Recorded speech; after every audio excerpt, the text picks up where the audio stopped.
Rumbe today.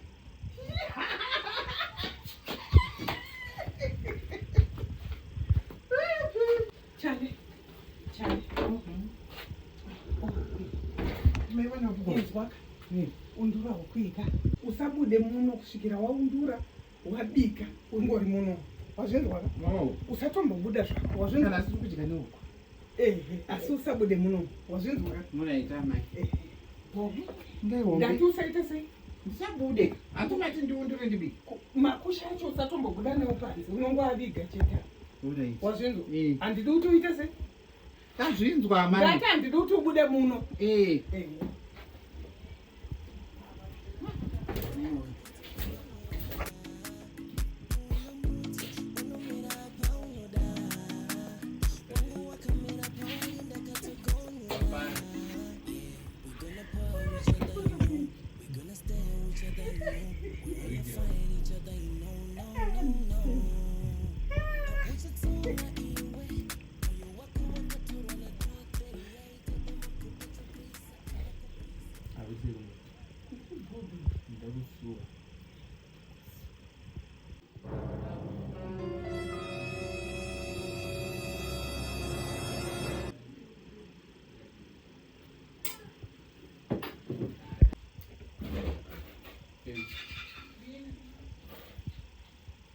Raganisi.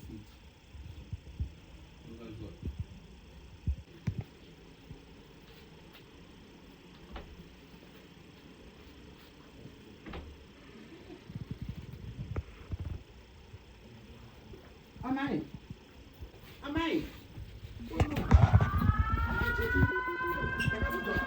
Starting over beat.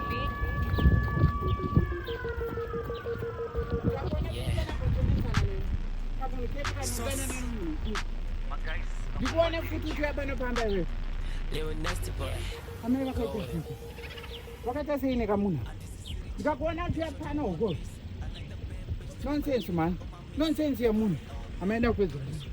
Ndikakuona chete uchiyapana huko.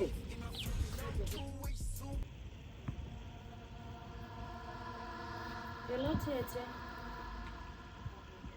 Makadeni. Tete kuna umira musha. Ndanetsekana tete ndatambudzika. Vari kutoshingirira kuramba vachiendera mberi nekuda kutora murume wangu tete.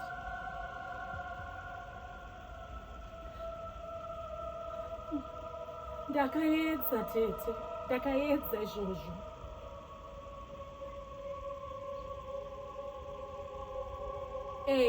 Ndinozviwana, ndinoiwana. Wombe here mbiya yacho.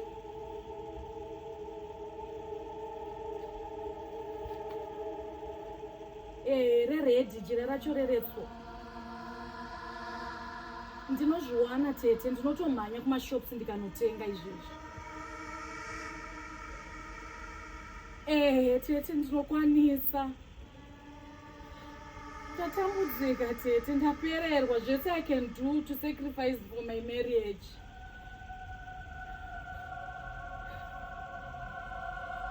Ndinokwanisa dzakabereka kuno kitsi dziya. Kitsi. Tete. Ora ndokuudza ndazviunganidza ndanotenga. Maita basa tete. Maita basa ndokufonera after 30 minutes. All right tete, thank you so much. Rega ndiende ndinozvitenga. Few hours later. My nana.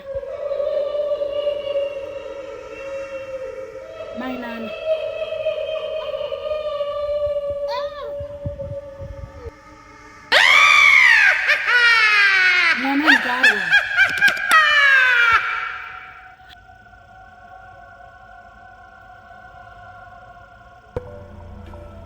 Shaya mufaro zvandiri kuita inini mumba mangu. Suwa. Chema. Shungurudzika. Sezvauri kundiita mumba mangu.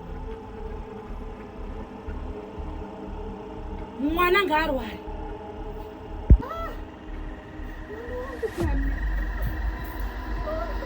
Kupiko